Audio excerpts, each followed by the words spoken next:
大家吉祥，東寧閣苑90年嚟，感承歷代嘅大德同埋居士無私嘅護持同埋耕種，本院始終不忘初心，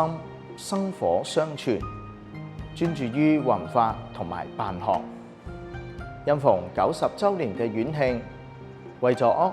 一敬前人嘅清分，本院特設般若藏真、佛教傳承與傳持嘅展覽。展覽以一個場景、3個主題為概念，各展區同時展示本院嘅歷史沿革、弘法教育以及建築、檔案保育喺呢3方面嘅發展，透過文物、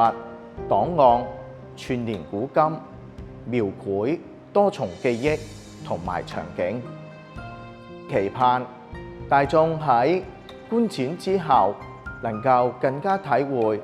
香港佛教與本院推動同發展嘅成果。正如創辦人張連覺居士當年發願建院嘅初心，以成就善業，讓大家認識佛法，培養清淨嘅心靈，堅固嘅信心，讓佛法嘅智慧融入生活中，悲心嘅同體能夠存於每個人心裏邊。感念諸位嘅參與，我哋一齊共沾法益，同願同行。